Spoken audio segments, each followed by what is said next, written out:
السلام علیکم ورحمۃ اللہ وبرکاتہ۔ الحمد للہ الذی لم يتخذ ولدا ولم يكن له شریک فی الملک ولم يكن له ولی من الذل وکبرہ تکبیرا۔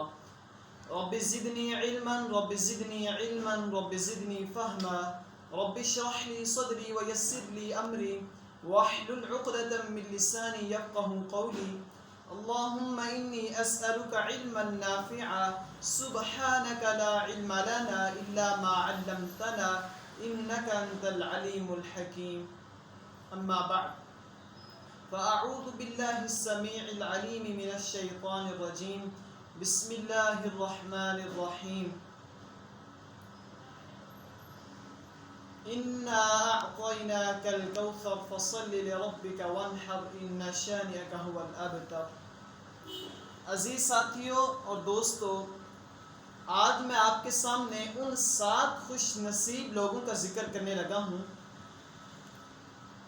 جو کل قیامت کے دن رب کے عرش کے سائے کے نیچے کھڑے ہوں گے، جس دن کسی چیز کا سایہ نہیں ہوگا، سورج سر پر ہوگا، زمین تانبے کی بنی ہوگی اور سورج کی گرمی ہوگی اور زمین گرم ہوگی۔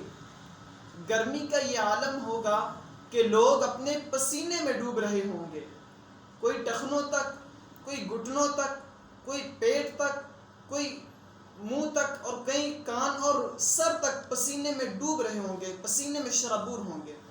تو اس گرمی کے عالم میں اللہ جن 7 لوگوں کو اپنے عرش کا سایہ نصیب فرمائیں گے، وہ ان میں سے سب سے پہلا وہ شخص ہے جو عادل حکمران ہوگا، عدل کرنے والا حکمران، منصف انصاف کرنے والا حکمران۔ کل قیامت کا دن ہوگا کہ وہ حکمران اللہ کے عرش کے سائے میں کھڑا ہوگا۔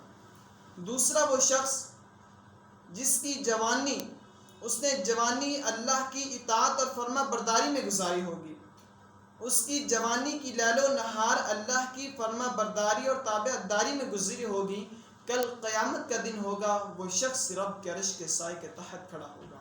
اور تیسرا وہ شخص جس کا دل مسجد میں لگا رہتا ہے، اس کا دل مسجد میں لگا رہتا ہے، وہ ایک نماز کے بعد دوسری نماز کا منتظر ہوتا ہے، وہ مسجد میں رہنا چاہتا ہے، اس کا دل مسجد میں لگا رہتا ہے۔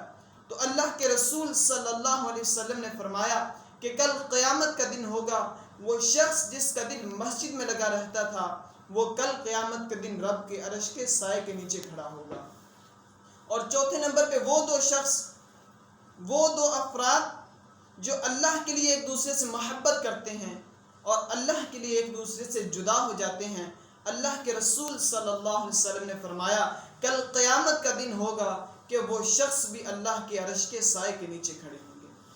اور 5ویں نمبر پر وہ شخص ہے جس کو کوئی نوجوان حسین و جمیل عورت بدکاری اور زنا کی دعوت دے اور وہ شخص یہ کہتے ہوئے انکار کر دے کہ انی اخاف اللہ، میں تو اللہ سے ڈرنے والا ہوں۔ یہ کہہ کر جو شخص انکار کر دے گا بدکاری کا، گناہ کو یہ کہہ کر چھوڑ دے گا کہ انی اخاف اللہ، میں اللہ سے ڈرنے والا ہوں، کل قیامت کا دن ہوگا، اللہ کے رسول صلی اللہ علیہ وسلم نے فرمایا یہ شخص اللہ کے عرش کے سائے کے تحت کھڑا ہوگا۔ اور 6 نمبر پر وہ شخص جو صدقہ اتنی رازداری سے کرتا ہے، اتنی رازداری سے کرتا ہے کہ ایک ہاتھ سے صدقہ کرتا ہے تو دوسرے کو پتہ نہیں لگتا، اتنی رازداری سے صدقہ کرتا ہے، تو اللہ کے رسول صلی اللہ علیہ وسلم نے فرمایا کل قیامت کا دن ہوگا، یہ شخص اللہ کے عرش کے سائے کے نیچے کھڑا ہوگا۔